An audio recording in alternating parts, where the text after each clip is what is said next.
Good morning! Hi, I'm Manila, SWA leader and online coach. So, nandito ako ngayon sa Calatagan, Batangas, taking some out of town. So, bigyan lang kita ng konting background about me. I'm a freelance agent. So, okay naman maging freelance agent kasi hawak ko yung oras ko. At hindi ako masyadong pagod, hindi tulad nung nag-work ako as employee. Paano nga ba ako nagsimula sa SWA? Tulad ng iba, mahilig din akong mag-update ng status ko sa Facebook. Then one time, habang nagbabrowse ako sa Facebook, may nakita akong isang SWA member na pinapromote yung online business at time.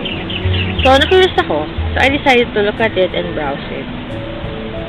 So, sinundan ko yung steps niya na sinabi niya din sa post niya. Pinanood ko yung team's video presentation. At first, oo, nagduda ako. Ang daming tanong sa isip ko na tumatakbo. Pero habang patuloy nagpo-play yung video, unti-unti nasasagot ang mga tanong sa isip ko about sa negosyong ito. At unti-unti ang duda ko napalitan ng excitement. Excitement na may magandang vision about sa SWA. Lalo na ako na-excite nang ma-introduce na sa akin yung buong team ACES. Naramdaman kong ito yung team na tutulong talaga sa akin sa negosyo. Nagandahan talaga ang sistema ng SWA kasi na-realize ko din na malaki ang matutulong sa akin ito para kumita pa ng episode.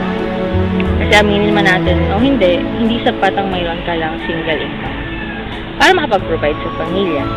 Sa dami ng gastusin at nagtataas ang presyo ng bilihin ngayon, talagang hindi kakayanin ng single income lang.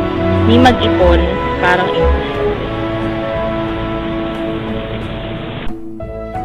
Since nagustuhan ko nga ang Supreme Wealth Alliance, nag-research pa ako about sa kanya at nalaman ko nga na may international papers ang Supreme Wealth Alliance para makapag-operate sila globally. Kaya naman hindi nakapagtataka na pati yung mga taga-Ghana, Africa at Malaysia ay nag-decide na simula ng online business na ito. And then I decided to try this opportunity. Inisip ko din noon na walang mawawala kung susubukan ko siyang gawin.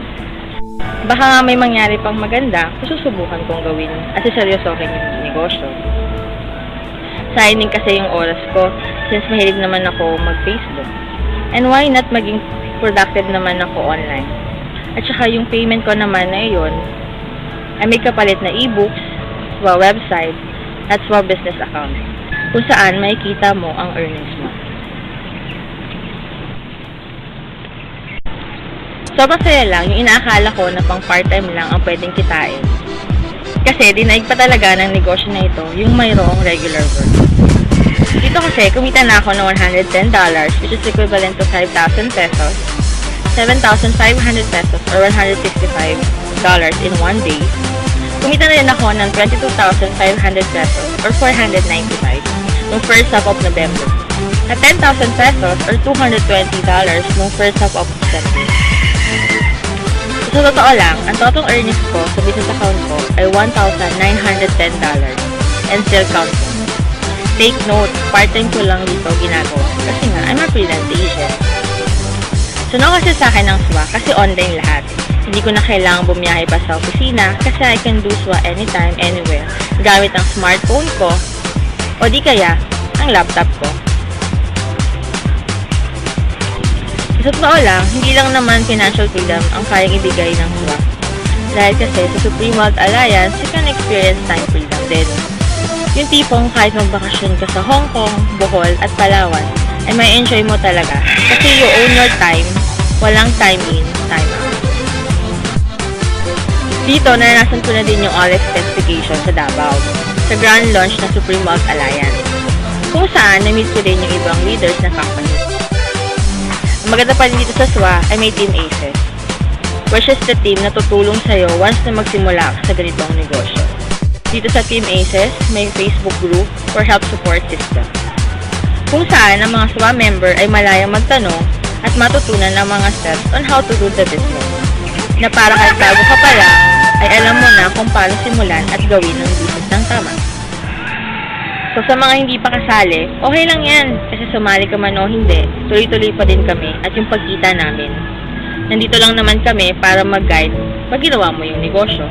Dito sa Supreme Wealth Alliance, walang pilitan.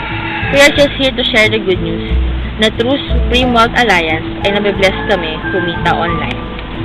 Ang akin lang naman, kung may ganitong opportunity na kaya namang gawin, bakit hindi ko pa i-grab? Total, pag kumita naman ako at ang pamilya ko ang makikinabang. Sabi nga natin, hindi natin kasalanan na pinanganak tayo na mahirap. Pero kasalanan natin na wala tayong ginawang aksyon para baguhin ang ating